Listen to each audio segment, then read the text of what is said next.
All right, buckle up, everybody, because today we're diving deep into a story that's, well, it's ancient, but in a lot of ways, it's a story that we can all relate to, even today. Yeah, definitely. We're opening up the book of Genesis, Okay. Genesis 24 to be exact. Yeah. Who are going to meet Abraham, Right. a man of faith, Mm-hmm. but a man who is facing, well, you could say a very human dilemma. He's got to find a wife for his son, Isaac. Oh, yeah. This is a good one. You know, it's fascinating how this story, even though it's, thousands of years old, it still kind of speaks to us today about family and duty, and just trusting in something bigger than yourself. Absolutely. And it's not just any old matchmaking mission, right? Right. I mean, this is serious business. Uh-huh. Abraham, he's determined that Isaac's wife has to come from his own people, way back in Mesopotamia. Mm-hmm. And not from the Canaanites, which is where they're living now. Yeah. It really makes you wonder, what's behind that? Like, what's driving that decision? Well, that's where it helps to really understand kind of the culture back then, Wow. because in those days, marriage, it wasn't just about, finding someone you're in love with. Right. It was much bigger than that. Mm-hmm. It was about, making alliances between families, Oh, preserving your family line, okay. upholding their religious traditions, So when you think about it like that, Abraham's insistence on finding a wife from back home, it makes a lot of sense. It does, yeah. So Mhm. to make this happen, he calls in his most trusted servant, right? Mm-hmm. Makes him swear this oath to fulfill this mission. And an oath back then, that wasn't something you, just tossed around lightly, was it? Oh, absolutely not. Yeah. I mean, swearing an oath, that was like calling on God as your witness. So, Wow. yeah, it was a serious promise. Heavy stuff. You didn't break it. Yeah. There were serious consequences. You better believe it. And it just shows you how much Abraham had, writing on this. Oh, yeah. That's a lot of pressure on the servant. Can you imagine setting off on this journey with, 10 camels loaded down with gifts? Yeah, what a sight that must have been. Right. Talk about a caravan. Yeah. It's like something out of an epic movie. It is. And, I mean, we're talking hundreds of miles, right? Yeah. So this was a huge undertaking. Wow. And those camels, they weren't just, for getting around. They were carrying valuable stuff, Oh, okay. showing off Abraham's wealth and status. I see. Kind of like a mobile billboard almost. Yeah, something like that. Showing off the family riches. And these gifts, they were going to, play a really important role later on in the story. Okay, so the servant, he finally gets to Nahor, which is the city Mm-hmm. back in Mesopotamia, Yep. and stops at a well in the evening. Now, I'm guessing that wells were like those social hubs back then, right? Oh, yeah, for sure. Yeah. I mean, that's where the women would go to draw water, so It's where it's at. it was the place to be to meet people, hear the latest gossip, the news, Uh-huh. and, in this case, maybe even find a wife. Yeah. So instead of, just walking up and saying, hey, anyone here want to marry my master's son? Right. He decides to pray. Yeah. What's going on there? He knew that, this mission, it was bigger than him. Mm-hmm. He needed, a little guidance from above, Okay. And his prayer, it wasn't just, a vague cry for help. Right. He asked for a very specific sign. Oh, okay. What was it? He asked God to show him who the right woman was by having her offer him water, but not just him, Yeah. his 10 thirsty camels too. Whoa. So all 10 camels. Yeah, all 10. That's a big ask. It is. That's a tall order. Yeah, almost like he was testing God's ability to, Yeah.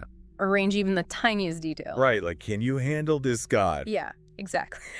All right. So then almost right on cue, Yeah. Rebekah appears. She's described as, beautiful, a virgin, which in their culture, that kind of set her apart, as a potential bride. Yeah. But it's really her actions that stand out. Oh, absolutely. Right. Yeah, she doesn't just give the servant a drink. Mhm. She goes above and beyond. She waters all 10 camels. Wow. And remember, camels, they can drink a lot. Yeah, I bet. So this took some serious time and effort, Not a quick pit stop. Not at all. Not at all. No, it was Yeah. a big commitment on her part. So it's like she aced the test before she even knew there was a test. Yeah, you could say that. Can you imagine the servant watching this Yeah. and just thinking, is this it? Is this the sign? It's faith and what people do, colliding, the prayer, Rebekah's generosity. Right. It all seems to be pointing towards something bigger. Yeah, like it's all coming together. Exactly. Hey, so seeing this, this act of kindness, Yeah. the servant decides, okay, time to make a move. Uh-huh. So he presents Rebekah with, let's just say some pretty fancy gifts. Mm-hmm. A gold nose ring, 2 gold bracelets. Yeah, not your average, nice to meet you present. Right.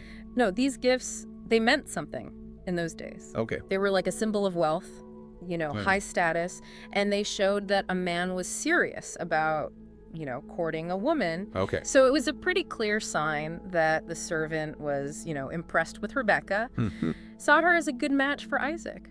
Makes you wonder what must have been going through Rebekah's mind. Can you imagine? Right. The stranger shows up, Yeah. starts giving you all this expensive jewelry. Yeah. He's obviously checking you out. Sizing her up. It must have been quite a mix of emotions, right? Oh, yeah. Yeah. And then, to top it all off, he starts asking these questions like, who's your family? And is there room at your dad's house for me and my men to stay? Uh-huh. Smart move, though, right? Oh, yeah. He's not wasting any time. No time to waste. Getting down to business. He's on a mission. Exactly. And when she mentions that she's Bethuel's daughter, who's, related to Abraham. Well, let's just say the servant was over the moon. Oh, yeah. He's like, Yeah, he bows down, Yeah. worships God. I bet. Because he knows he's been led right to Abraham's family. talk about an answer to prayer. Right. Right. I mean, it's like everything's falling into place. Yeah, it's all coming together. But of course, it would be a good story without a little drama. Oh, there's always a twist. Right. Yeah. Rebekah's brother, Laban, he shows up. Oh, boy. And things are about to get interesting. Uh-oh. But we'll have to save that for part 2 of our deep dive. Ooh, cliffhanger. All right, we'll be back soon to unpack the rest of this amazing story. All right, looking forward to it. Stay tuned, everybody. Welcome back, everyone, to our deep dive into Genesis 24. Now, last time we left off, the servant had just found out that Rebekah was related to Abraham and was, pretty much praising God for leading him to the right place. Yeah, he was pretty ecstatic. But we also hinted that things were about to get a little bit more, complicated. Yeah, a little bit more drama. A little more trauma. So remember how Rebekah's brother, Laban, he shows up? Well, he noticed those, those pricey gifts that the servant had given his sister. Those weren't just like trinkets. Not at all. Not at all. Right. And, being hospitable, that was huge back then. Oh, yeah, that was big. But it's safe to say those gifts, they definitely got his attention. I bet. Yeah. They probably turned a few heads. A little bit, yeah. Yeah, so Laban, he rushes out, welcomes the servant, brings him and all the guys back to the house. And they offer him food, water, a place to rest, the whole 9 yards. Yeah, the royal treatment. It seems like, everyone's getting along great. Right, on the surface. Yeah. Yeah, but remember, the servant, he's laser focused on this mission, right? Yeah, he's got one thing on his mind. One thing. Yeah. And so he actually declines the hospitality. Really? Oh, yeah. He's like, no, not going to eat until I've told you why I'm here. Oh, wow. So he lays down the law. Yeah, you can almost feel the tension in the room, right? Bet. Everyone's like on the edge of their seats. Yeah, what's this guy going to say? What's he going to say? All eyes on him. So what does he say? What's the big reveal? So he starts telling them, like, this whole story of his journey. Okay. Starts off with, Abraham, how wealthy he is, Isaac being the heir. Setting the stage? Yeah, he really lays it all out. Okay. Emphasizes that oath he swore to find a wife for Isaac from Abraham's people back home. Right. The whole reason he's there. Exactly. Yeah. And then he talks about, getting to the prayer, how Rebekah, she nailed that sign he asked for. He doesn't leave anything out. Wow, they're getting the whole backstory. The whole thing. Yeah, Rebekah's family is probably sitting there thinking, hold up, this stranger shows up, gives our daughter, like, priceless jewelry, and now he's talking about some divine matchmaking mission. I know, right? That's a lot to take in. What in the world is going on here? But their reaction, it's interesting. Yeah, what do they say? They pretty much just say, look, this whole thing, it's like it's coming from God. Oh. Yeah. They say, the matter comes from the Lord. We can't say yes or no to you. So they're not just thinking about the proposal. They're like acknowledging a higher power at work here. Yeah, like it's destiny or something. Fate, yeah. They see God's hand in all of this. And so they just say, yeah, sure, Rebekah can marry Isaac. They consent right away. That's a pretty big decision. It is, but you got to remember, in their culture, marriages, They were often, arranged by families. Right. It wasn't just that, like, the couple deciding. Exactly. And these divine signs, they carried a lot of weight. So it was clear to them, this is God's will. Yeah, and plus, hearing about Abraham's wealth and Isaac's good character, that probably helped too. Of course. Mm-hmm. A little practicality never hurts. Never hurts. So the servant, he's overjoyed, worships God again, throws around some more gifts. I'm guessing he came prepared, and everyone settles in for the night. Yeah, sounds like a pretty good night. Right, but then the next morning, things take a little turn. A little bit of a hiccup. A little hiccup, yeah. Yeah, so the servant, he's like, all right, let's go. We got to get back to Abraham. Mission accomplished. He's ready to roll. Yeah, but Rebekah's family, they're not so keen on her leaving so soon. I can imagine. Yeah, they asked for a 10-day delay. I mean, 10 days, it's not too bad. No, not at all. I mean, this was a huge life change for Rebekah. Yeah, she's leaving everything she knows. Everything, her family, her home, her whole life. Yeah, it's not just a weekend trip. No, not at all. It's a one-way ticket. But the servant's like, nope, we got to go. Yeah, he's insistent. He says, don't hinder me. The Lord has blessed my journey. I got to get back to my master. So he's like super aware of the urgency of his mission. Yeah, and that God's been with him every step of the way. So Rebekah's family, they're kind of caught in the middle. Yeah, tough spot. On one hand, they want more time with Rebekah. But on the other hand, the servant's like, we got to go, God's will and all that. Right, right. So they decide to ask Rebekah directly. They bring her in. Yeah. And they just ask her straight up, will you go with this man? Wow, what a question. Yeah, talk about a life-changing moment. I mean, it's all on her? It is, and it really shows that, she had a say in this. Right, it wasn't just the men deciding everything. No, she had a choice, she had a voice. And her answer would decide her whole future. Absolutely, yeah. So what does she say? She just says, I will go. Wow, just like that. Simple, but powerful. It's like she's putting her trust in God's plan. Yeah. Even though it means leaving everything behind. Yeah, incredible courage, right? Oh, yeah, and it reminds me of Abraham, how he was willing to leave his home, follow God's call. Yeah, there's definitely a parallel there. It's like faith often means stepping outside your comfort zone, Yeah, trusting in something bigger than yourself. And so Rebekah, with her nurse and the whole crew, they set off on this epic journey back to Canaan. Yeah, they're on their way. But while they're traveling, let's check in on Isaac. Okay. Where is he in all of this? Well, he's back in Canaan, living in the Negev. Okay. And, he's recently lost his mother, Sarah. Oh, right. So he's probably still grieving. It's like Rebekah's arrival couldn't be at a more, poignant time. Yeah, the timing is interesting. So the text tells us that one evening, Isaac went out to the field to meditate. Mm-hmm. Can you imagine him just lost in thought? Yeah, maybe thinking about his mother, maybe praying for guidance. Yeah, and then as he's walking, Yeah. he looks up, and in the distance, he sees these camels coming. Yeah, and little does he know. Right, this is a life-changing moment. It is, yeah. It's Rebekah. It is. She's finally arrived. Wow, what a moment, Yeah. She's made this incredible journey, and the first person she sees is her future husband. Yeah, it's pretty amazing. So she sees this man walking towards them, and she asks the servant, who's that guy? Yeah, and the servant says, that's my master. Ooh, cue the butterflies. Yeah. She's about to meet her husband, and it's, like, totally unexpected. It is, but she doesn't just, run up to him. No. She does something pretty significant. What's that? She covers her face with a veil. Okay. Yeah, and in their culture, that was a sign of respect. Oh, okay. Modesty, especially when you're meeting your, potential husband for the first time. So it's like it's a symbol of the transition she's about to make. Exactly, yeah. Going from her family to becoming Isaac's wife. It's a powerful moment. Yeah, really meaningful. So the servant brings Rebekah to Isaac, and he tells him, the whole story, the prayer, the sign at the well. I think God's hand in it all. And then the text just says, then Isaac brought her into his mother Sarah's tent, and he took Rebekah, and she became his wife, and he loved her. Wow. It's like so much is said in those few words. I know, right? It's beautiful. Like the passing of a legacy, a new chapter beginning, and love blossoming between Isaac and Rebekah. Yeah, in the midst of grief. It's like even when we experience loss, life goes on, It does, and new beginnings, they're always possible. And sometimes those new beginnings are exactly what we need, Yeah, to heal, to find comfort. But their story, it doesn't end there. No, it doesn't. Their union is going to have these ripple effects that shape history. Yeah, it's pretty amazing. So join us for the final part of our deep dive, where we're going to explore the lasting impact of this story. All right, see them. All right, welcome back to our deep dive into the story of Rebekah and Isaac.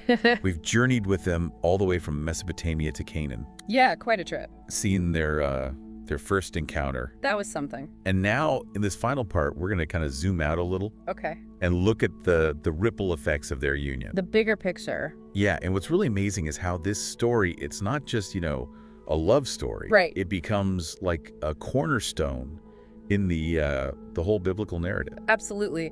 You might think, okay, a marriage, so what? People get married all the time. Right, happens every day. Yeah, but this was different. Okay. It wasn't just about, two people finding happiness. Right. This had much bigger implications. Okay.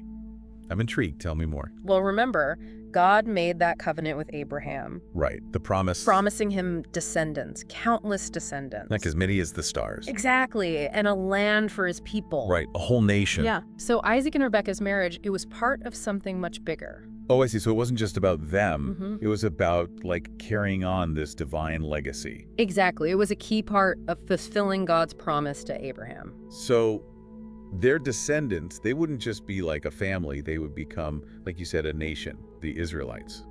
That's right. Pretty amazing to think about, right? Yeah, it really is. This marriage, arranged through an oath and a prayer at a well, Right. it would end up shaping history. It's like we're looking at this little story, but it's connected to this huge tapestry of history. It is. It's all connected. And it makes you think about how even, small choices Yeah. can have these huge consequences. Absolutely. It's like a butterfly effect. Yeah, it's like, what if Rebekah had said no? Right. Everything would be different. It's mind-blowing. It is. It really makes you think. Yeah, and it tells us a lot about their culture back then too, right? Oh, yeah, for sure. Like marriage, it wasn't just a personal decision. No, it was about family, social stability, making sure the family line continued. Yeah, it was a big deal. Huge. And Abraham, he really wanted Isaac to marry someone from his own people, not a Canaanite. Yeah, he was adamant about that. And that makes sense, right? I mean, he wanted to preserve their culture, their religion. Exactly. He was entrusted with, this special heritage. It wasn't just about, finding a nice girl next door. No, it was much deeper than that. Yeah, and remember those oaths, how important they were? Oh, yeah. Those were serious business. It wasn't just pinky swear. No, it was a sacred vow made in the name of God. So Abraham made his servant swear that oath He had to. to find the right woman. The stakes were high. And that oath, along with the servant's, rock-solid faith in that prayer at the well, it led him right to Rebekah. It's amazing how it all came together. It is.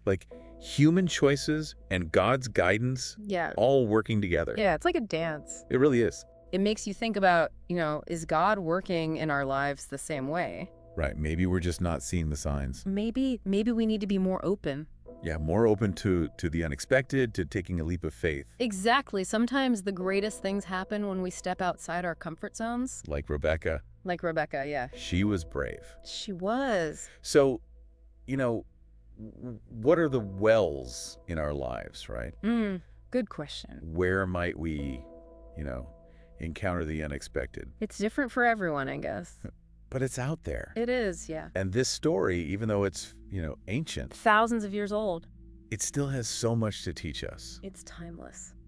about love, loss, faith, destiny, It's all there. and it gives us hope.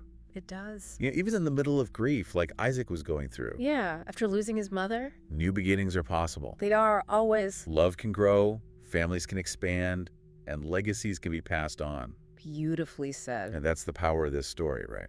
It's about those universal human experiences. And it reminds us that our choices, they matter. They do, even the small ones. They can ripple outward, affect not just us, but everyone around us. Yeah, and generations to come. So as we wrap up this deep dive, Yeah. we hope you, the listener, you walk away with a sense of wonder. Yeah, sense of possibility. Not just for these stories from the past, but for your own life. Absolutely. The best is yet to come. So keep exploring, keep asking questions, and keep discovering the extraordinary in the ordinary. Well said. Thanks for joining us on this deep dive. We'll see you next time.